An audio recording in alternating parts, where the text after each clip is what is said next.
أعوذ بالله من الشيطان الرجيم. بسم الله الرحمن الرحيم. ولوطا إذ قال لقومه أتأتون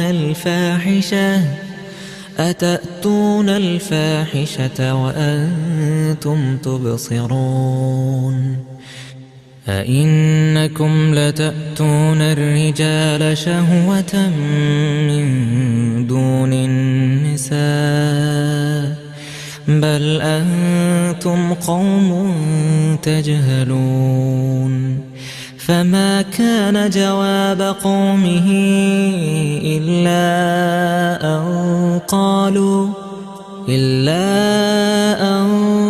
قالوا أخرجوا آل لوط من قريتكم إنهم أناس يتطهرون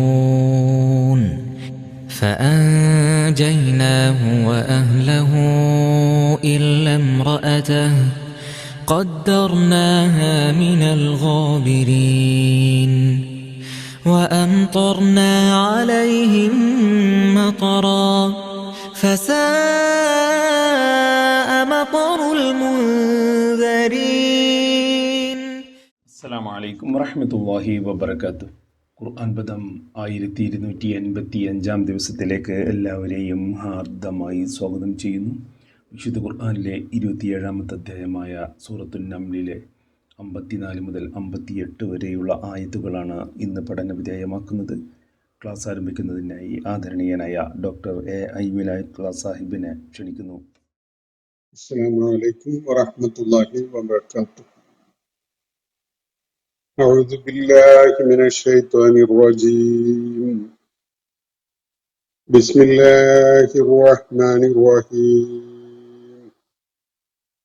ولوطا إذ قال لقومه أتأتون الفاحشة وأنتم تبصرون أئنكم لتأتون الرجال شهوة من دون النساء بل أنتم قوم تجهلون فما كان جواب قومه إلا أن قالوا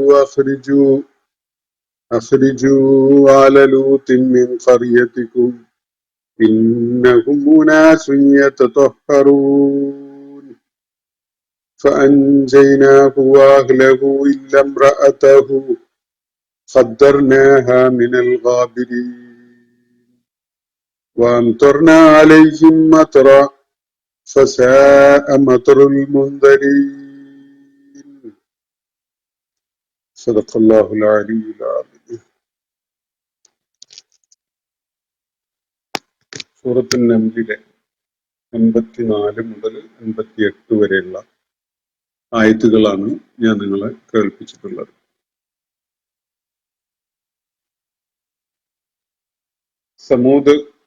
സമൂഹത്തിലേക്ക് അവരുടെ തന്നെ കൂട്ടത്തിലുള്ള ഒരാളായിരുന്ന, അവരുടെ തന്നെ സഹോദരനായി അവര് ഗണിച്ചിരുന്ന സാലിഹ് അലൈഹിസ്സലാമിനെ ദൈവിക സന്ദേശവുമായി നിയോഗിച്ചയച്ച കാര്യം, അതിന്റെ ബന്ധപ്പെട്ട ചില വിശദാംശങ്ങളോടുകൂടി വിവരിക്കപ്പെടുകയായിരുന്നു നമ്മൾ കഴിഞ്ഞ ദിവസം വായിച്ച് അവസാനിപ്പിച്ച ഭാഗത്ത്. അതിനെ തുടർന്ന് മറ്റൊരു സമൂഹത്തിന്റെ നിലപാട് വെളിപ്പെടുത്തുന്ന ചില കാര്യങ്ങളാണ് ഇന്ന് ഞാൻ നിങ്ങളെ കേൾപ്പിച്ചിട്ടുള്ള 54 മുതൽ 58 വരെയുള്ള ആയത്തുകളിൽ അടങ്ങിയിട്ടുള്ളത്. ലൂത്ത് അലൈഹിസ്സലാം ദൗത്യം നിർവഹിക്കുന്നതിനായിട്ട് അള്ളാഹു ചുമതലപ്പെടുത്തി ഏൽപ്പിച്ചിരുന്ന ഒരു ഭൂപ്രദേശമുണ്ട്. ഒരുപക്ഷെ ഇന്ന് ഭൂപടത്തിൽ കാണാൻ കഴിയാത്ത, കടലിൽ ആണ്ടുപോയിട്ടുള്ള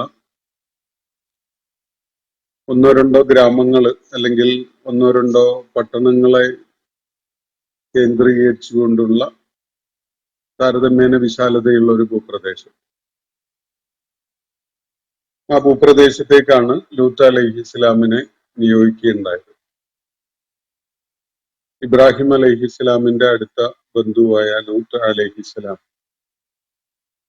ഇബ്രാഹിം അലൈഹിസ്സലാമിന്റെ തന്നെ സമകാലികനായിരുന്നു എന്നത് നമ്മൾ മനസ്സിലാക്കിയിട്ടുള്ളതാണ്. ലൂത്ത് അലൈഹിസ്സലാമിന്റെ സമൂഹത്തിന്റെ മേൽ അള്ളാഹു സ്വീകരിക്കുകയുണ്ടായ നടപടികൾ, അവര് പിന്തുടർന്നു വന്നിരുന്ന അവരുടെ ദുർവൃത്തികൾ, അതുപോലെ സദാചാരപരമായ അവരുടെ തകർച്ച തുടങ്ങിയ കാര്യങ്ങളൊക്കെ വിശദമായിട്ട് പല സൂറത്തുകളിലും നമ്മൾ നേരത്തെ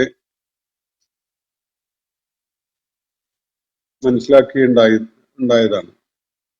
സൂറത്തുൽ അറാഫിലെ 80 മുതൽ 84 വരെയുള്ള ആയത്തുകളിൽ, സൂറത്ത് ഹൂദിൽ 74 മുതൽ 83 വരെയുള്ള ആയത്തുകളിൽ, സൂറത്തുൽ ഹിജറിൽ 57 മുതൽ 77 വരെയുള്ള ആയത്തുകളിൽ, സൂറത്തുൽ അംബിയായിൽ 71 മുതൽ 75 വരെയുള്ള ആയത്തുകളിൽ, സൂറത്ത് ഷുറായിൽ 160 മുതൽ 174 വരെയുള്ള ആയത്തുകളിൽ, സൂറത്തുൽ അൻകബൂത്തില് 28 മുതൽ 35 വരെയുള്ള ആയത്തുകളിൽ, സൂറത്ത് സോഫാത്തില് 133 മുതൽ 138 വരെയുള്ള ആയത്തുകൾ, അതുപോലെ സൂറത്തുൽ ഖമറില് 33 മുതൽ 39 വരെയുള്ള ആയത്തുകളിൽ, ഈ ഭാഗങ്ങളിലൊക്കെ തന്നെ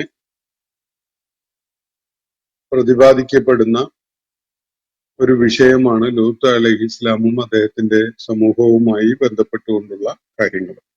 ലൈംഗിക സദാചാര സംബന്ധമായ അങ്ങേറ്റം കുത്തഴിഞ്ഞ ഒരു ജീവിത സംസ്കാരം പിന്തുടർന്നിരുന്ന ഒരു സമൂഹമായിരുന്നു ലൂത്ത് അലൈഹിസ്സലാം ദൗത്യം നിർവഹിക്കാൻ വേണ്ടി അള്ളാഹു നിയോഗിച്ചയച്ചിരുന്ന ആ സമൂഹം എന്നത് അതിന്റെ പല വിശദാംശങ്ങളോടും കൂടി നമ്മൾ പിന്നിട്ട സൂറത്തുകളിൽ മനസ്സിലാക്കിയിട്ടുണ്ടായിട്ടുണ്ട്. ആ സമൂഹത്തെ പരാമർശിച്ചുകൊണ്ടാണ് ചില കാര്യങ്ങൾ നമ്മളിവിടെ വായിച്ചു വെച്ചിരിക്കുന്ന ആയത്തുകളിൽ സൂചിപ്പിക്കുന്നത്. നമുക്കിവിടെ പരാമർശിക്കുന്ന കാര്യങ്ങൾ സൂക്ഷ്മമായിട്ടൊന്ന് മനസ്സിലാക്കാം. വലൂത്തൻ ലൂത്തിനെയും പറഞ്ഞ നേരത്തെ സ്വാലിഹ് അലൈഹി ഇസ്ലാമിനെ, അതുപോലെ ഇവിടെ പരാമർശിക്കപ്പെട്ട വേറെ പ്രവാചകന്മാരുടെ കാര്യത്തില് അവരെയൊക്കെ അള്ളാഹു ദൈവിക ദൂതന്മാരായി നിയോഗിക്കുകയുണ്ടായി എന്നത് പറയുന്നതിനോട് ചേർത്തുകൊണ്ടാണ് ലൂത്തിനെയും നാം ദൈവദൂതനായി നിയോഗിച്ചയക്കുകയുണ്ടായി എന്ന് ഇവിടെ പറയുന്നത്. വലൂത്തൻ എന്ന് പറയുന്നതിൽ തന്നെ അതെല്ലാം അടങ്ങിയിട്ടുണ്ട്. ലൂത്തിനെയും നേരത്തെ പറഞ്ഞ കാര്യങ്ങളോട് ചേർത്ത് പറയുകയാണ് ഇവിടെ. സാലിഹ് അലൈഹി ഇസ്ലാമിനെയും എന്ന് മുമ്പ് പറഞ്ഞ പോലെ ലൂത്തിനെയും ഇതുപോലെ തന്നെ നാം നമ്മുടെ ദൂതനായിട്ട് ഒരു സമൂഹത്തിലേക്ക് പറഞ്ഞയക്കുകയുണ്ടായി, അവിടെ ദൗത്യം നിർവഹിക്കാനായിട്ട് പറഞ്ഞയക്കുകയുണ്ടായി. ഇത് ഖാലലി ഖൗമിഹി അതഅതൂനൽ ഫാഹിഷത വഅൻതും തുബ്സിറൂൻ. അദ്ദേഹം തന്റെ ജനതയോട് ഇങ്ങനെ പറയുകയുണ്ടായ ആ സന്ദർഭം പ്രത്യേകം ശ്രദ്ധ അർഹിക്കുന്നതാണ്. ശ്രദ്ധാർഹമായ അനുസ്മരിക്കപ്പെടേണ്ട ഒരു കാര്യം തന്നെയാണ്. ലൂത്ത് അലൈഹിസ്സലാം തന്റെ ജനതയെ ഗുണദോഷിച്ചുകൊണ്ട് ഇങ്ങനെ ഈ വാചകങ്ങള് പറയുകയുണ്ടായ ആ സന്ദർഭം. അദ്ദേഹം പറഞ്ഞത് ഇങ്ങനെയാണ് തന്റെ ജനതയോടായിട്ട്: അതഅതൂനൽ ഫാഹിഷത, നിങ്ങൾ മ്ലേച്ഛ വൃത്തിയിൽ ഏർപ്പെടുകയാണോ? വഅൻതും തുബ്സിറൂൻ, നിങ്ങളെല്ലാവരും കാഴ്ചക്കാരായി നിൽക്കെ തന്നെ, നിങ്ങൾ കണ്ടുകൊണ്ടിരിക്കെ പരസ്യമായി മ്ലേച്ഛവൃത്തികളിൽ ഏർപ്പെടുകയാണോ നിങ്ങൾ എന്നാണ് ലൂത്ത് അലൈഹിസ്സലാം ആ പ്രജ്ഞയറ്റ ധാർമ്മികതയുടെയും സദാചാരബോധത്തിന്റെയും ജീവൻ അല്ലെങ്കിൽ ചൈതന്യം നശിച്ചു പോയിട്ടുണ്ടായിരുന്ന ആ സമൂഹത്തെ തട്ടിയുണർത്തിക്കൊണ്ട് ചോദിക്കുന്നത്. കൂട്ടരെ, നിങ്ങൾ ഇത്രയും നാണം കെട്ട നിർലജ്ജരായ ഒരു സമൂഹമായി മാറിപ്പോയ. യാതൊരു ഗോപ്യതയുമില്ലാതെ ഒളിയും മറയുമില്ലാതെ പോലും മ്ലേച്ഛവൃത്തിയിൽ ഏർപ്പെടുന്ന അങ്ങേയറ്റത്തെ ദുർനടപ്പുകാരായ ഒരു സമൂഹമായി മാറിയോ നിങ്ങൾ എന്നാണ് ലൂത്ത് അലൈഹിസ്സലാം അവരോട് ചോദിക്കുന്നത്. അദ്ദേഹം നമ്മുടെ കാലഘട്ടത്തില് ഇതിന്റെ സമാനമായ ജീവിത രീതികളും അതുപോലെ സാംസ്കാരികമായ അടയാളപ്പെടുത്തലുകളൊക്കെ ഇന്ന് ധാരാളം കാണാൻ സാധിക്കും. സെയിം സെക്സ് മാരേജ്, അതുപോലെ സെയിം സെക്സ് ലിവിങ് ടുഗെദർ കപ്പിളുകള്, അങ്ങനെയുള്ള സംഗതികള് സമൂഹത്തില് വ്യാപിച്ചുകൊണ്ടിരിക്കുന്ന ഒരു കാലത്താണ്. അതിന് വലിയ മീഡിയ അറ്റൻഷൻ കിട്ടുന്ന, അതുപോലെ സാമൂഹ്യ മാധ്യമങ്ങളില് അത്തരം ആളുകൾക്ക് നിർലജ്ജം നിഗളിപ്പോടുകൂടി തല ഉയർത്തി സംസാരിക്കാനൊക്കെ പറ്റുന്ന വല്ലാത്തൊരു ഒരു ഒരു സദാചാരത്തിന്റെ കുത്തൊഴുക്കിന്റെ ഒരു കാലമാണ് നമ്മൾ അഭിമുഖീകരിച്ചുകൊണ്ടിരിക്കുന്നത്. നേരത്തെ സർവകലാശാല ക്യാമ്പസുകളിൽ ഒക്കെ മാത്രം പരിമിതപ്പെട്ടിരുന്ന അത്തരം സംഗതികൾ ഇപ്പോ കോളേജ് തലത്തിലേക്കും സ്കൂൾ തലത്തിലേക്കും ഒക്കെ വ്യാപിച്ചുകൊണ്ടിരിക്കുന്ന ഒരു അനുഭവമാണ് നമ്മൾ കണ്ടുകൊണ്ടിരിക്കുന്നത്. അപ്പൊ ഇവിടെ ലൂത്ത് അലൈഹിസ്സലാം സദാചാരപരമായ വലിയ വിധത്തിൽ കൂപ്പുകുത്തിയിട്ടുണ്ടായിരുന്ന ആ സമൂഹത്തോട് ചോദിക്കുന്നത്, അതൂനൽ ഫാഹിഷത, നിങ്ങള് മ്ലേച്ഛവൃത്തികളിൽ ഏർപ്പെടുകയാണോ, അല്ലെങ്കിൽ മ്ലേച്ഛവൃത്തിക്കായിട്ട് തുനിഞ്ഞിറങ്ങുകയാണോ? വഅൻതും തുബ്സിറൂൻ, നിങ്ങൾ കണ്ടു നിൽക്കുന്നവരായിരിക്കെ തന്നെ എന്ന് പറഞ്ഞ സമൂഹത്തിൽ നിന്ന് പോലും ഒരു പ്രതികരണവും ഉണ്ടാവുന്നില്ല എന്നതാണ് ഇവിടെ സൂചിപ്പിക്കപ്പെടുന്നത്.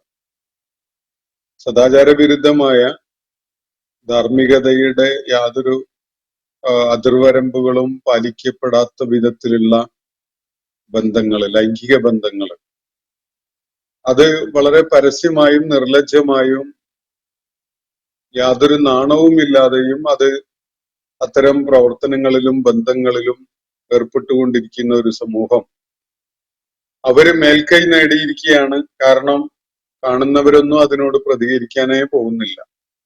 എല്ലാവരും കണ്ടു നിൽക്കേ, നോക്കി നിൽക്കേ. വേറൊരിടത്ത് വിശുദ്ധ ഖുർആനില് ഈ കാര്യം അല്ലാഹു പരാമർശിക്കുന്നത് ഇങ്ങനെ ഒരു സംഗതി സൂചിപ്പിച്ചുകൊണ്ടാണ്. മുൻകർ, നിങ്ങളുടെ ഒത്തുചേരൽ കേന്ദ്രങ്ങളായ ക്ലബ്ബുകൾ പോലെയുള്ള സായാഹ്ന ഒത്തുചേരൽ കേന്ദ്രങ്ങളില് അവിടെ നിങ്ങൾ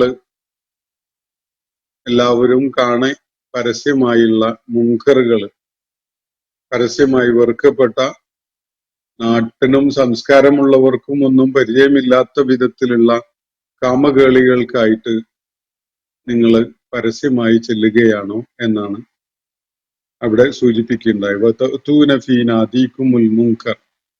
മുൻകർ ചെയ്യുന്നതിന് വേണ്ടി നിങ്ങളുടെ പൊതു ഇടങ്ങളായ ഈ ഒത്തുചേരൽ കേന്ദ്രങ്ങളിൽ വരെ അതിന് തുനിയുകയാണോ എന്നതാണ് അവിടെ ചോദിക്കപ്പെടുന്ന ഒരു കാര്യം.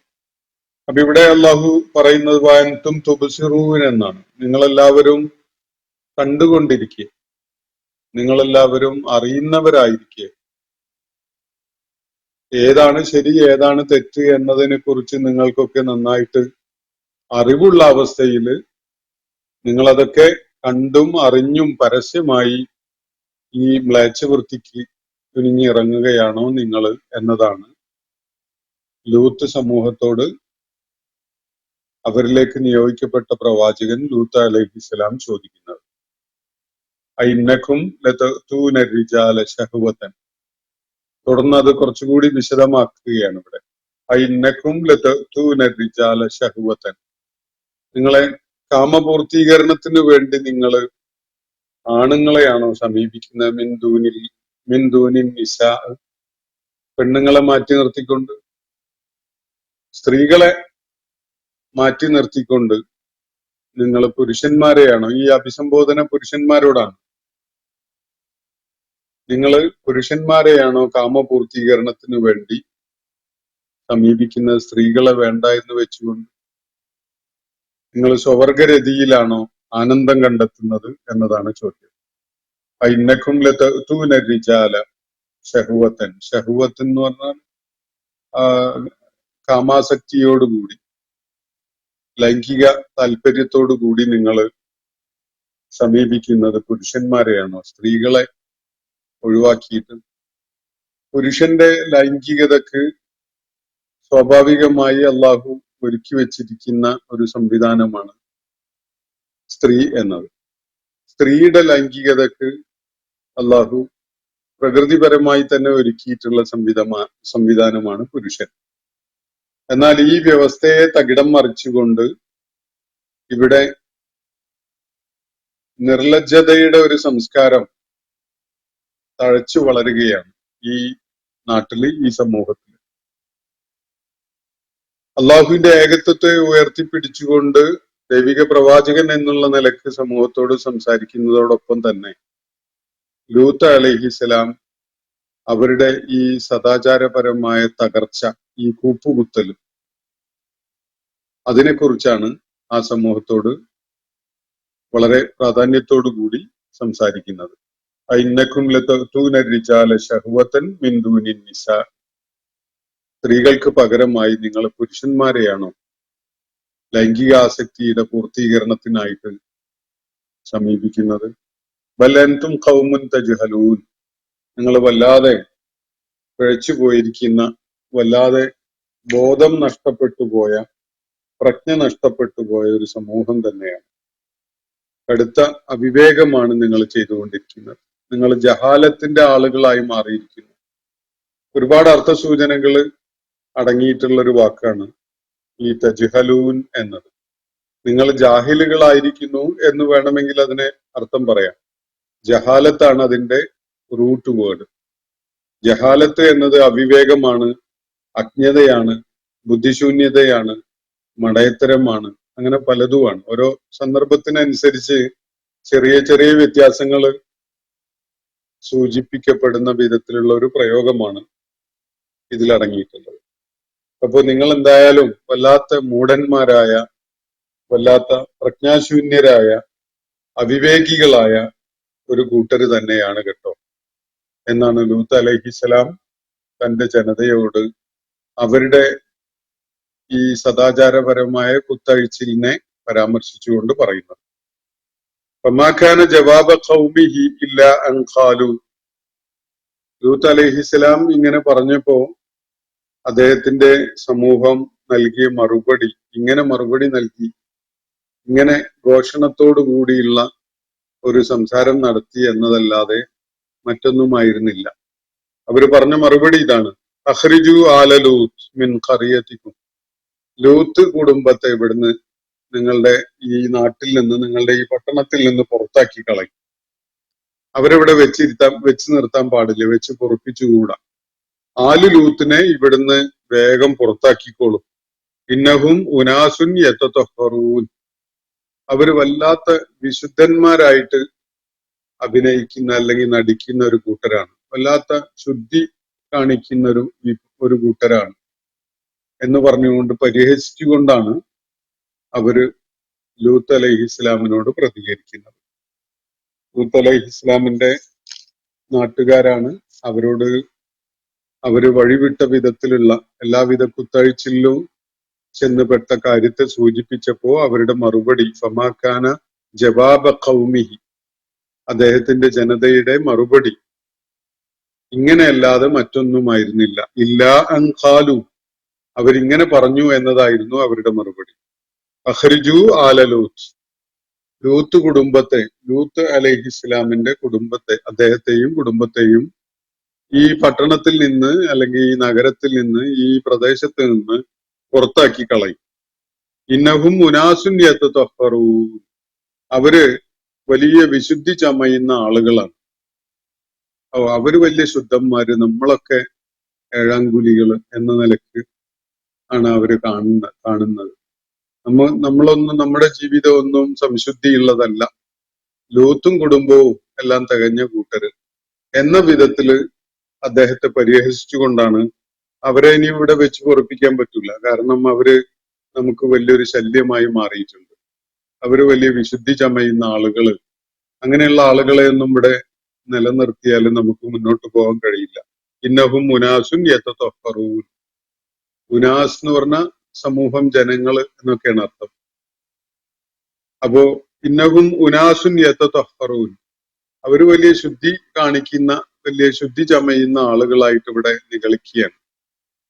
അവരെ നാട്ടിൽ വെച്ച് പൊറപ്പിക്കാൻ പറ്റൂല, വേഗം പുറത്താക്കിക്കോളൂ എന്നാണ് നാട്ടുകാര് ഇതിനോട് പ്രതികരിച്ചുകൊണ്ട് പരസ്പരം പറയുകയുണ്ടായത്.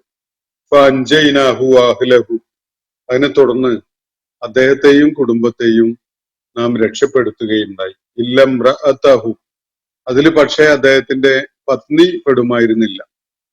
അദ്ദേഹത്തിന്റെ ഭാര്യ ഒഴികെയുള്ള കുടുംബത്തെ അദ്ദേഹത്തോടൊപ്പം നാം രക്ഷപ്പെടുത്തി. ഭാര്യയെക്കുറിച്ച് പല പരാമർശങ്ങളും നമ്മൾ നേരത്തെ കണ്ടിട്ടുള്ളതാണ്. ഇനിയും വായിക്കാനിരിക്കുന്ന സൂറത്തുകളിൽ വരാനും ഉണ്ട്. അപ്പോ ലൂത്ത് അലൈഹിസ്ലാമിന്റെ ഭാര്യ നമ്മൾ പലപ്പോഴും മനസ്സിലാക്കിയിട്ടുള്ളത് പോലെ ഈ സ്വവർഗരതിക്കാരായ അല്ലെങ്കിൽ ലൈംഗികമായ കുത്തഴിച്ചിലിന്റെ ആളുകളായ അവരുടെ നാട്ടുകാരുടെ എല്ലാ വഴിവിട്ട പോക്കിനും ഒത്താശ ചെയ്തു കൊടുത്തിരുന്ന, രഹസ്യമായി അവരെ സഹായിക്കാറുണ്ടായിരുന്ന ഒരാളായിരുന്നു എന്നതാണ് അവരെ കുറിച്ചുള്ള പരാമർശങ്ങളിൽ നിന്ന് മനസ്സിലാക്കാൻ സാധിക്കുന്ന ഒരു കാര്യം. ഒരുപാട് വിശദാംശങ്ങൾ ബൈബിളിലൊക്കെ കാണാൻ സാധിക്കും. അള്ളാഹുവിന്റെ ശിക്ഷ വന്നപ്പോ അവരൊരു ഉപ്പിന്റെ രൂപമായി മാറിപ്പോയ കാര്യമൊക്കെ ബൈബിളിലെ സൂചനകളിൽ കാണാം. എന്നാൽ ഈ സ്ത്രീ ലൂത്ത് അലൈഹിസ്ലാമിന്റെ ദൈവിക ദൗത്യം നിർവഹിക്കുന്ന അദ്ദേഹത്തിന്റെ ആ പ്രയത്നത്തിന് വളരെയേറെ തടസ്സമായി നിന്ന, അദ്ദേഹത്തോട് ശത്രുത കാണിച്ചുകൊണ്ട് രംഗത്ത് വന്ന നാട്ടുകാരെ രഹസ്യമായും പരസ്യമായും ഒക്കെ സഹായിക്കുമായിരുന്ന ഒരു സ്ത്രീ ആയിരുന്നു എന്നാണ് സൂചനകളിൽ നിന്ന് മനസ്സിലാക്കാൻ പറ്റുന്നത്. അപ്പൊ അൻജൈനാഹു ആഹ്ലഹു, അദ്ദേഹത്തെയും അദ്ദേഹത്തിന്റെ കുടുംബത്തെയും നാം രക്ഷപ്പെടുത്തി. ഇതില് ലൂത്ത് അലൈഹി ഇസ്ലാമിനെ പിൻപറ്റാൻ സന്നദ്ധരായ ആളുകൾ കൂടി ഉൾപ്പെടുന്ന ഒരു സംഘമായിരിക്കണം അദ്ദേഹത്തിന്റെ കുടുംബം എന്നതുകൊണ്ട് സൂചിപ്പിക്കപ്പെടുന്നത്. പ്രവാചകന്മാരുടെ അവരുടെ അനുയായികളായി വരുന്ന ആളുകളെ അവരുടെ കുടുംബമായിട്ട് പരാമർശിക്കുന്ന ഒരു ശൈലിയുണ്ട്. അപ്പോ ഫഅൻജയ്നാഹു വഅഹ്ലഹു ഇല്ലംറഅതഹു, അദ്ദേഹത്തെയും അദ്ദേഹത്തിന്റെ കുടുംബത്തെയും നാം രക്ഷപ്പെടുത്തുകയുണ്ടായി, അദ്ദേഹത്തിന്റെ പത്നിയെ ഒഴികെ. ഖദ്ദർനാഹ മിനൽ ഗാബിരീൻ, പിന്തിരിഞ്ഞു നിൽക്കേണ്ട അല്ലെങ്കിൽ പിന്തി നിൽക്കേണ്ടവരുടെ കൂട്ടത്തിലാണ് നാം അവരെ നിശ്ചയിച്ചിട്ടുണ്ടായിരുന്നത്. എന്ന് പറഞ്ഞാൽ പ്രഭാതം പൊട്ടിവിടരുന്നതിന് മുമ്പായി തന്നെ ആ ഭൂപ്രദേശത്തിൽ നിന്ന് കുടുംബസമേതം പൊയ്ക്കൊള്ളുവാൻ ലൂത്ത് അലൈഹിസ്ലാമിന് നിർദ്ദേശം നൽകപ്പെടുകയാണ്. അങ്ങനെ ലൂത്ത് അലൈഹിസ്ലാമും അദ്ദേഹത്തിന്റെ വളരെ അടുത്ത ആളുകളും നേരം വെളുക്കുന്നതിന് മുമ്പായിട്ട് തന്നെ നാട് വിട്ട് പോവുകയുണ്ടായി. അങ്ങനെ പോയ കൂട്ടത്തില് അദ്ദേഹത്തിന്റെ പത്നി ഉൾപ്പെട്ടില്ല. നാട്ടില് അവശേഷിച്ചവരുടെ കൂട്ടത്തില് പെടാൻ വേണ്ടിയാണ് അവരുടെ കാര്യത്തിൽ അള്ളാഹു തീരുമാനിച്ചിട്ടുണ്ടായിരുന്നത് എന്നാണ് അള്ളാഹു ഇവിടെ പറയുന്നത്. ഖദ്ദർനാഹ, നാം അവളുടെ കാര്യത്തില് നിശ്ചയിച്ചിട്ടുണ്ടായിരുന്നു. മിനൽ ഗാബിരീൻ, പിന്തി നിൽക്കുന്നവരുടെ കൂട്ടത്തിലാവണമെന്ന്. നാട്ടിൽ അവശേഷിക്കുന്നവരുടെ, ലൂത്ത് അലൈഹി ഇസ്ലാമിന്റെയും അദ്ദേഹത്തിന്റെ കുടുംബത്തിന്റെയും കാര്യത്തിൽ അള്ളാഹു അവരെ രക്ഷപ്പെടുത്താൻ വേണ്ടി നേരത്തെ നേരം പുലരുന്നതിന് മുമ്പായിട്ട് തന്നെ പോയിക്കൊള്ളാൻ വേണ്ടി നിർദ്ദേശം നൽകി. അവർ പോയി. എന്നാൽ നാട്ടിൽ ശിക്ഷ ഏറ്റുവാങ്ങേണ്ട ആളുകളാണ് അവശേഷിക്കുന്നത്. അവരുടെ കൂട്ടത്തിൽ അവശേഷിക്കുന്ന അവസ്ഥയിലാവണം ലൂത്ത് അലൈഹിസ്ലാമിന്റെ പത്നി എന്നാണ് നാം നിശ്ചയിച്ചിട്ടുണ്ടായിരുന്നത് എന്നാണ് അള്ളാഹു ഇവിടെ പറയുന്നത്. അംതർന, അതിനെ തുടർന്ന് നാം അലൈഹിം, അവരുടെ മേൽ മത്തറ, ഒരു അതിഭീകരമായ മഴ വർഷിച്ചു. അംതർന അലൈഹിം മത്തറ, സൾഫർ പോലെയുള്ള വലിയ ശിലകൾ വന്ന് പതിക്കുന്ന, അതുപോലെ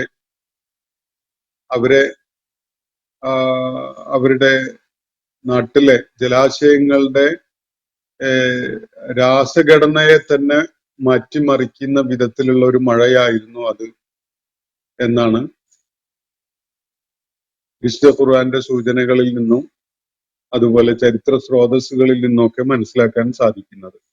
വാംതർന അലൈഹിം മത്ര, ഒരു അതിഭീകരമായ ഒരു മഴ നാം അവരുടെ മേൽ വർഷിക്കുകയുണ്ടായി. ഫസാഅ മത്റുൽ മുൻദരീൻ, താക്കീത് നൽകപ്പെട്ട ആ കൂട്ടര് ഏറ്റുവാങ്ങേണ്ടി വന്ന മഴ അങ്ങേയറ്റത്തെ ദുരിതപൂർണമായ മഴ തന്നെയായിരുന്നു എന്നാണ് ഖുർആൻ പറയുന്നത്. ഫസാഅ മത്റുൽ മുൻദരീൻ, മുൻദർ എന്ന് പറഞ്ഞ താക്കീത് നൽകപ്പെട്ട ആള്, മുൻദിർ എന്നാൽ താക്കീത് നൽകുന്ന ആള്. പ്രവാചകന്മാരൊക്കെ മുൻദിറുകളാണ്, പ്രവാചകന്മാരുടെ സമൂഹങ്ങളും മുൻദിറുകളുമാണ്. അപ്പൊ താക്കീത് നൽകപ്പെട്ട ആ സമൂഹം അവരെ ഏറ്റുവാങ്ങേണ്ടി വന്ന മഴ എത്ര ഭീതിജനകമായ, എത്ര കഠിനമായ പ്രത്യാഘാതങ്ങൾ ഉണ്ടാക്കിയ മഴയായിരുന്നു എന്നാണ് ഖുർആൻ ഇവിടെ ഒരു ആശ്ചര്യ ശൈലിയിൽ വ്യക്തമാക്കുന്നത്. ഫസാഅ മത്റുൽ മുൻദരീൻ, ഇങ്ങനെ താക്കീത് നൽകപ്പെട്ട ആ സമൂഹം ഏറ്റുവാങ്ങേണ്ടി വന്ന മഴ എത്ര ദുഷിച്ച മഴയായിരുന്നു എന്നാണ്. സാ എന്ന വാക്ക് സയ്യിഅത്തുമായിട്ട് ബന്ധമുള്ള വാക്കാണ്. ദുഷിച്ചത്, ഏറ്റവും അനഭിലഷണീയമായത്, നമുക്ക് ഒരാൾക്കും ഒരു ഇഷ്ടവും ഉണ്ടാവുകയില്ലാത്ത വിധത്തിലുള്ളത് എന്നൊക്കെയാണ് അതിന്റെ സൂചന. ഏറ്റവും അപകടം നിറഞ്ഞ, ഏറ്റവും വലിയ ഭവിഷ്യത്തുണ്ടാക്കിയ, ഏറ്റവും കടുപ്പമേറിയ മഴയായിരുന്നു അത്. ആ സമൂഹത്തെ ഒന്നടങ്കം നശിപ്പിച്ചു കളയുകയായിരുന്നു അള്ളാഹു. ലൂത്ത് അലൈഹി ഇസ്ലാമും സംഘവും അവിടുന്ന് പോയതോടുകൂടി അതിഭീകരമായൊരു മഴ വർഷിപ്പിച്ചുകൊണ്ട് അവരെ നശിപ്പിക്കുകയായിരുന്നു എന്നതാണ് വിശുദ്ധ ഖുർആനിൽ മറ്റു പലയിടങ്ങളിലുമുള്ള സൂചനകൾ കൂടി ചേർത്ത് വെക്കുമ്പോൾ നമുക്ക് മനസ്സിലാക്കാൻ കഴിയുന്ന കാര്യം. ഈ ആയത്തുകളുടെ വിവരണം ഞാനിവിടെ അവസാനിപ്പിക്കുകയാണ്. ലൂത്ത് അലൈഹി ഇസ്ലാമിന്റെ സമൂഹത്തെ പരാമർശിച്ചുകൊണ്ടുള്ള വിവരണം ഈ ആയത്തുകളിൽ പരിമിതമാണ് ഇവിടെ ഈ സൂറത്തിൽ. തുടർന്നുള്ളത് മറ്റൊരു ദിശയിലുള്ള വേറെ ചില സംഗതികളുമായി ബന്ധപ്പെട്ടുകൊണ്ടുള്ള വിവരണമാണ്. ചില ചോദ്യങ്ങൾ ഉന്നയിക്കപ്പെട്ടത് നിങ്ങളെ കേൾപ്പിക്കാം. അത് നേരത്തെ ഒരു ചോദ്യം അതിനോട് നടത്തിയ പ്രതികരണത്തെ പരാമർശിച്ചുകൊണ്ടാണ് ഈ ചോദ്യങ്ങൾ ചിന്മയ എന്ന പ്രൊഫൈലിൽ നിന്ന് ഉന്നയിക്കപ്പെട്ടിട്ടുള്ളത് എന്നാണ് ഞാൻ മനസ്സിലാക്കുന്നത്. നേരത്തെ മദ്രാസ് ഹൈക്കോടതി ചീഫ് ജസ്റ്റിസ് നടത്തിയൊരു പ്രസ്താവനയെ കുറിച്ച് ഒരു പരാമർശം നടത്തിക്കൊണ്ട് വിശുദ്ധ ഖുർആന്റെ വീക്ഷണത്തിൽ അതിനെ എങ്ങനെ നോക്കിക്കാണുന്നു എന്ന വിധത്തിൽ ഒരു ചോദ്യം ഉന്നയിക്കപ്പെട്ടതാണ്. അതിനുള്ള പ്രതികരണമായിട്ട് പറഞ്ഞ ഒരു സംഗതിയെ ഒരുപക്ഷെ പരാമർശിച്ചുകൊണ്ടായിരിക്കണം ഈ പ്രതികരണം. പ്രപഞ്ചം നിർമ്മിക്കപ്പെട്ടിരിക്കുന്നതും പ്രവർത്തിക്കുന്നതും ഏത് വസ്തുവിനാലാണോ അതാണ് പരബ്രഹ്മം. അതായത് ദ്രവ്യവും ഊർജവും സ്ഥലകാലങ്ങളും ഒന്നിന്റെ തന്നെ വിവിധ രൂപങ്ങളാകുന്നു. അതാണ് പരബ്രഹ്മം. അതിൽ നിന്നും വിഭിന്നമായി ഒന്നും തന്നെ ഇല്ല. എല്ലാം അതിൽ അധിഷ്ഠിതമാണ്. എല്ലാം അതിൽ ഉണ്ടായി അതിൽ ലയിക്കുന്നു. എല്ലാത്തിനും കാരണമായ പരബ്രഹ്മമാണ് ഭാരതീയ ദർശനമനുസരിച്ച് ഈശ്വരൻ. അത് അന്തര്യാമിയാണ് എന്ന് പറഞ്ഞാൽ ആന്തരികമായി ഉള്ളിൽ നിന്ന് സ്വയം നിയന്ത്രിച്ചു കൊണ്ടിരിക്കുന്നത് എന്നതൊക്കെയാണ് അന്തര്യാമി എന്നതിന്റെ അർത്ഥം എന്നാണ് ഞാൻ മനസ്സിലാക്കുന്നത്. എല്ലാ വസ്തുക്കളിലുമുള്ള ദൈവത്തെ സൂചിപ്പിക്കുന്നു. എല്ലാ വസ്തുക്കളിലും അടങ്ങിയിട്ടുള്ള ഒരു ദൈവിക ചൈതന്യമുണ്ട്. അതാണ് ഈ അന്തര്യാമി എന്നാണ് അതിനെ കുറിച്ച് സെർച്ച് ചെയ്തപ്പോൾ മനസ്സിലാക്കാൻ പറ്റിയിട്ടുള്ളത്. ഇങ്ങനെയുള്ള ഒന്നാണോ ഇസ്ലാമിലെ അള്ളാഹു എന്നാണ് ചോദ്യം. യഥാർത്ഥത്തിൽ ഇവിടെ പരാമർശിക്കപ്പെടുന്ന ദൈവസങ്കല്പം, ഈ പരബ്രഹ്മം എന്നത്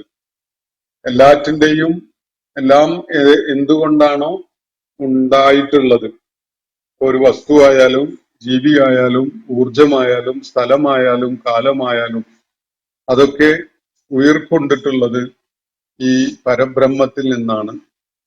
അത് പരബ്രഹ്മത്തിന്റെ തന്നെ പല രൂപങ്ങളാണ് എന്ന വിധത്തിലാണ് ഇവിടെ ഇദ്ദേഹം വ്യക്തമാക്കിയിട്ടുള്ളത്. എന്നിട്ട് ചോദിക്കുന്നത് ഇതാണോ ഇസ്ലാമിന്റെ അള്ളാഹുവെ കുറിച്ചുള്ള സങ്കല്പം എന്നതാണ്. തീർച്ചയായിട്ടും ഇങ്ങനെയല്ല. ഇസ്ലാമില് അദ്വൈതമല്ല ദ്വൈതമാണുള്ളത്. അള്ളാഹു അല്ലെങ്കിൽ പ്രപഞ്ച സൃഷ്ടാവ് അവന്റെ സകല സൃഷ്ടിജാലങ്ങളിൽ നിന്നും വേറിട്ട് നിൽക്കുന്ന ഒരു എൻറ്റിറ്റിയാണ്. പ്രപഞ്ചം തന്നെ ഉണ്ടാകുന്നതിന്റെ മുമ്പ് അവനുണ്ട്. പ്രപഞ്ചം ഇല്ലാതെയായി കഴിഞ്ഞാലും അവനുണ്ടാകും. പ്രപഞ്ചം അവന്റെ ഒരു സൃഷ്ടി മാത്രമാണ്. ഇതാണ് ഇസ്ലാം മുന്നോട്ട് വെക്കുന്ന ദൈവസങ്കല്പം. ഇവിടെ പങ്കുവയ്ക്കപ്പെടുന്ന ഈ പരബ്രഹ്മം എന്ന ആശയം യഥാർത്ഥത്തില് ഏകദൈവ വിശ്വാസത്തിന്റെ ഒരു കാലങ്ങൾ കൊണ്ട് അതിന് സംഭവിച്ചിട്ടുള്ള ഒരു പരിണാമമാണ്. അത് ഏകദൈവ വിശ്വാസം വികലമാക്കപ്പെട്ട ഒരു രൂപമാണ് എന്നാണ് ഞാൻ മനസ്സിലാക്കുന്നത്. ഇസ്ലാമിന്റെ അല്ലെങ്കിൽ വിശുദ്ധ ഖുർആൻ മുന്നോട്ട് വെക്കുന്ന വീക്ഷണം അനുസരിച്ച് പ്രപഞ്ചത്തിലെ എന്നല്ല, നമുക്ക് സങ്കല്പിക്കാവുന്ന എന്തും, അത് യൂണിവേഴ്സ് എന്നാവണമെന്നില്ല, ഇപ്പോഴത്തെ മൾട്ടിവേഴ്സ് എന്നുള്ള ആശയത്തിന്റെ പശ്ചാത്തലത്തിലായാലും നമുക്ക് സങ്കല്പിക്കാവുന്നതും ഉൾപ്പെടെയായ എല്ലാ സംഗതികളും ഉത്ഭവിക്കുന്നത് പ്രപഞ്ച സൃഷ്ടാവിന്റെ സൃഷ്ടികർമ്മത്തിലൂടെയാണ്. അവനാണ് അതിന് രൂപകൽപ്പന നൽകുന്നത്. അപ്പൊ അത് പക്ഷെ അവന്റെ അസ്തിത്വം എന്നത് ഈ നിർമ്മിക്കപ്പെട്ടിരിക്കുന്ന സൃഷ്ടിക്കപ്പെട്ടിരിക്കുന്ന സംഗതികളിൽ അടങ്ങിയിട്ടുള്ളതല്ല. എന്നാൽ സ്രഷ്ടാവിന്റെ സൃഷ്ടികർമ്മത്തിന്റെ ഭാഗമായിട്ടുള്ള ഒരു എലിമെന്റ് അതിലൊക്കെ ഉണ്ട്. ദൈവികത ഇല്ലാതെ, ദൈവികമായ ഇച്ഛയില്ലാതെ, നിർദ്ദേശമില്ലാതെ, കൽപ്പനയില്ലാതെ ഒന്നിനുണ്ടാവാൻ സാധ്യമല്ല. അപ്പൊ അള്ളാഹുവിന്റെ കൽപ്പന, അള്ളാഹുവിന്റെ മശീഅത്ത്, അവന്റെ ഉത്തരവ് പുറപ്പെടുവിക്കൽ, ഇതൊക്കെയാണ് ഓരോന്നിനും അതിന് അസ്തിത്വം നൽകിയിട്ടുള്ള സംഗതി. ആ ഒരു തലത്തില് അതില് എന്തെങ്കിലും ദൈവികത എന്നൊരു സംഗതി നമ്മൾ പറയുന്നുവെങ്കിൽ അതാണ് അതിലുള്ളത്. അള്ളാഹുവിന്റെ കൽപ്പനയാലാണ്, അള്ളാഹുവിന്റെ അമ്ര കാരണമായിട്ടാണ്, അവന്റെ മശീഅത്ത് കാരണമായിട്ടാണ് അതുണ്ടായിട്ടുള്ളത്. പക്ഷെ അതിലാണ് അവന്റെ ചൈതന്യം കുടികൊള്ളുന്നത് എന്ന് സങ്കല്പിക്കുന്നത് ഒരു അതിര് കടന്ന ഒരു സങ്കല്പിക്കലാണ്. അത് ശരിയല്ല. അള്ളാഹുവിന്റെ എൻറ്റിറ്റി ഇതൊന്നുമില്ലെങ്കിലും നിലനിൽക്കുന്നതാണ്. ഇതൊക്കെ നശിച്ചു പോയാലും നിലനിൽക്കുന്നതാണ്. അത് ഇതിനോടൊന്നും ചേർന്ന് നിൽക്കുന്നതോ ഇതിന്റെ ഭാഗമായിട്ടുള്ളതോ ഒന്നുമല്ല. കുല്ലു ഷൈഇൻ ഹാലികുൻ ഇല്ലാ വജ്ഹു റബ്ബി എന്ന് വിശുദ്ധ ഖുർആനിൽ കാണാൻ സാധിക്കും. എന്റെ നാഥന്റെ തിരുമുഖമല്ലാതെ ബാക്കി എല്ലാം നശിച്ചു പോകുന്നതാണ് എന്ന് ഖുർആനിൽ പരാമർശിക്കപ്പെട്ടതാണ് ഞാൻ ഇവിടെ സൂചിപ്പിച്ചത്, നിങ്ങളെ കേൾപ്പിച്ചിട്ടുള്ളത്. അപ്പോ അള്ളാഹു എന്ന സൃഷ്ടാവ് എന്ന എൻറ്റിറ്റി ഒന്നും ബാക്കി സൃഷ്ടിജാലങ്ങൾ അതെന്ത് രൂപത്തിലുള്ളതായാലും, അത് സ്ഥലവുമാകാം, കാലവുമാകാം, പ്രപഞ്ച സംവിധാനങ്ങളിലെ പലതുമാകാം, ജീവികളാവാം, അചേതന വസ്തുക്കളാവാം, ഇതൊക്കെയും അള്ളാഹുവിന്റെ സൃഷ്ടികളുമാണ്. അത് രണ്ടും രണ്ടാണ്, അദ്വൈതമല്ല ദ്വൈതമാണ്. രണ്ടും രണ്ട് തന്നെയാണ്. ഇതാണ് ഖുർആൻ മുന്നോട്ട് വെക്കുന്ന ആശയം. എന്നാൽ ഭാരതീയ ദർശനത്തിലോ അല്ലെങ്കിൽ മത വീക്ഷണങ്ങളിലോ വരുന്ന ഇത്തരം ആശയങ്ങൾ പ്രപഞ്ച സംവിധാനത്തിന്റെ ഭാഗമായിട്ട് തന്നെ അള്ളാഹു മനുഷ്യർക്ക് നൽകിയിട്ടുള്ള മാർഗദർശനത്തെ ഏതോ ഘട്ടത്തിൽ വികലമാക്കപ്പെട്ട ഒരു രൂപമായിട്ടാണ് നമുക്ക് കാണാൻ കഴിയുക. യഥാർത്ഥത്തിൽ ഈ എന്തുകൊണ്ട് ഇവിടെ പറയുന്ന ഈ പരബ്രഹ്മം എന്ന ആശയം അത് സൂക്ഷ്മമായിട്ട് അത് പരിശോധിച്ചാൽ നമുക്ക് ഒരു പഴയ കഥയാണ് ഓർമ്മ വരിക.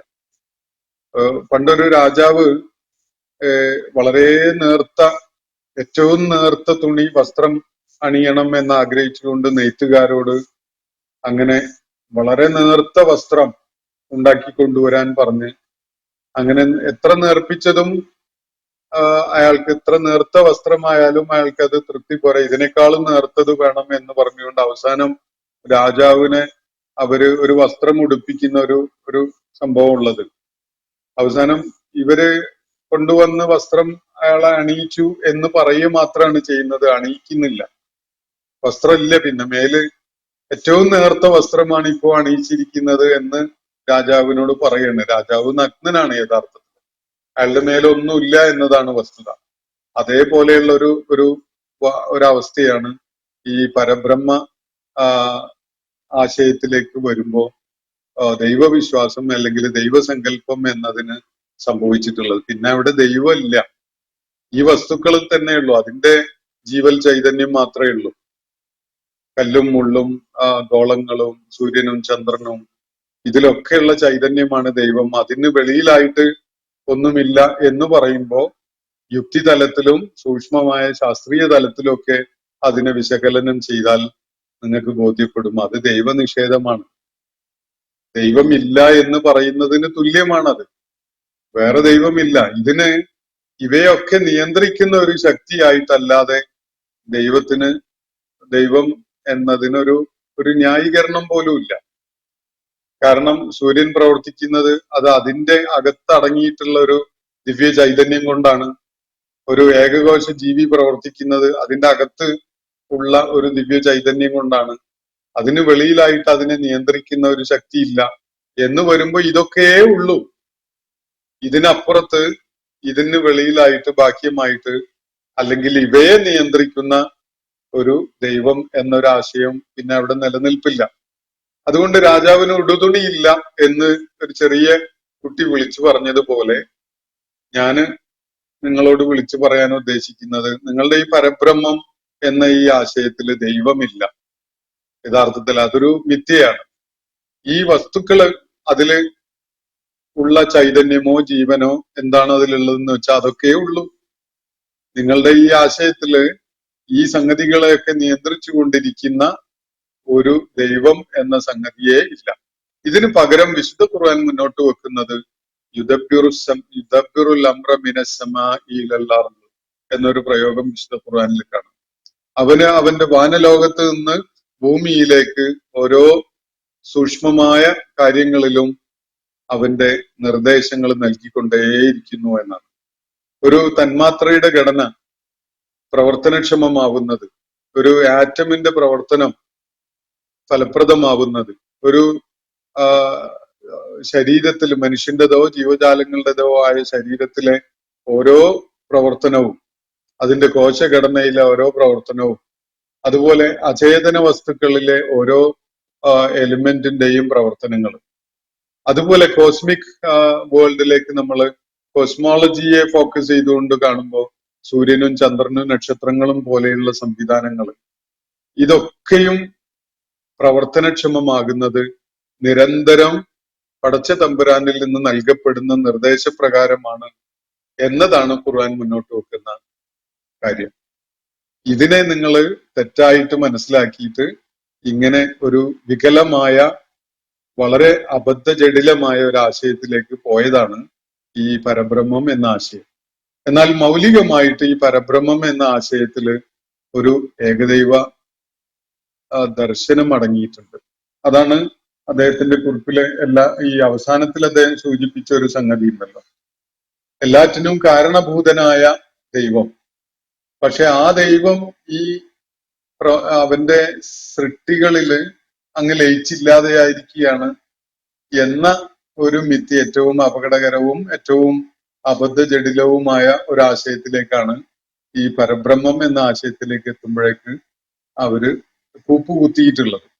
അത് രാജാവിന് ഉടുതുണിയില്ല എന്ന് പറയുന്ന പോലെ പിന്നെ ദൈവമില്ല, ഈ വസ്തുക്കളെ ഉള്ളൂ.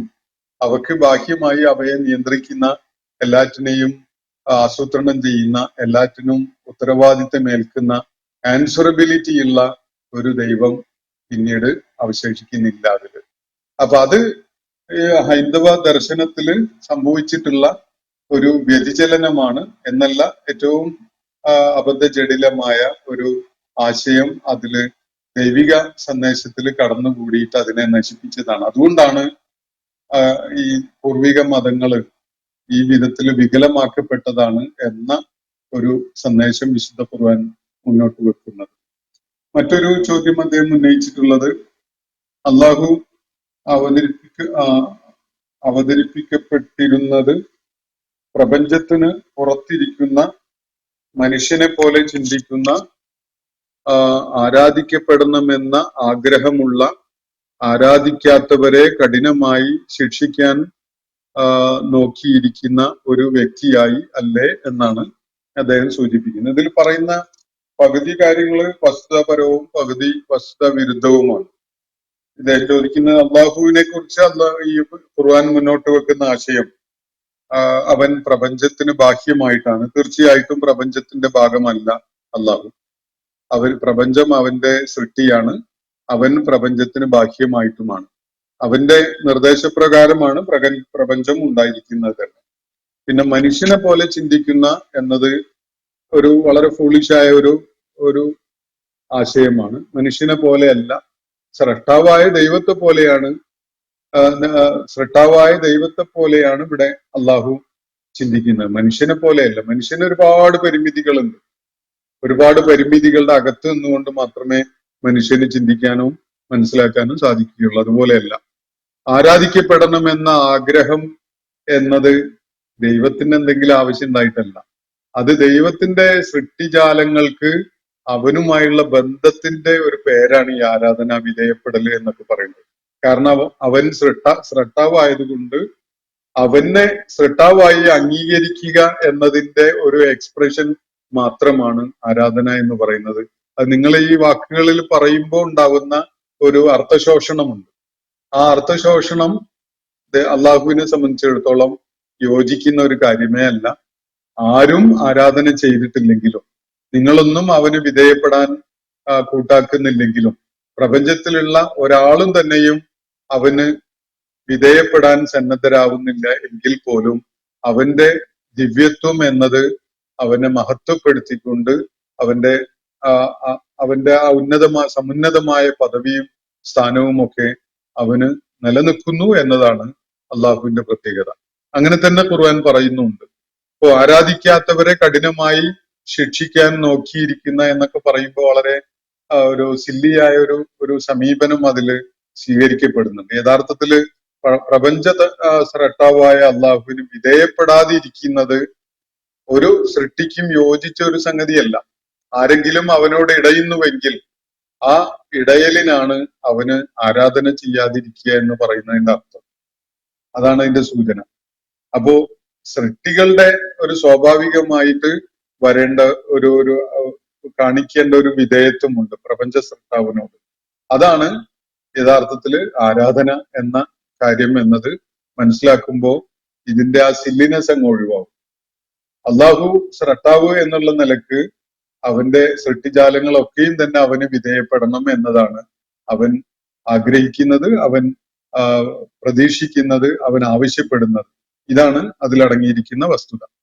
അതില് എന്തെങ്കിലും നിങ്ങൾ ഈ വാക്കുകളിൽ സൂചിപ്പിക്കുന്ന വിധത്തിലുള്ള ഒരു സില്ലിനെസ്സും അടങ്ങിയിട്ടില്ല എന്നും മനസ്സിലാക്കേണ്ടതുണ്ട്. മറ്റൊന്ന്, അള്ളാഹുവിന് തുല്യമായി ഭാരതീയ തത്വചിന്തയിൽ കരുതാൻ കഴിയുന്നവർ ഇന്ദ്രൻ ഉൾപ്പെടെയുള്ള ദേവന്മാരല്ലേ എന്നാണ്. അവര് രാജാക്കന്മാരെ പോലെയും മറ്റ് ആഗ്രഹങ്ങളും നിരാശകളും ഉള്ളവരാണ്. അവർ അള്ളാഹുവിനെ പോലെ വികാര വിചാരങ്ങളാൽ നിയന്ത്രിക്കപ്പെടുന്നവരായി തോന്നുന്നില്ല എന്ന്. ഈ വളരെ വികലമായ ദൈവസങ്കല്പമാണ് ഇവിടെ പ്രകടിപ്പിക്കപ്പെടുന്നത്. അള്ളാഹുവിനെ സംബന്ധിച്ചിടത്തോളം ഇങ്ങനെ പോരാട്ടങ്ങൾ നടത്തി രാജാക്കന്മാരെ പോലെ പടയോട്ടം നടത്തി സ്ഥാപിക്കപ്പെടേണ്ടതായിട്ട് ഒരു അധികാരവും വേണ്ടതില്ല. എല്ലാം അവന്റെ തന്നെയാണ്.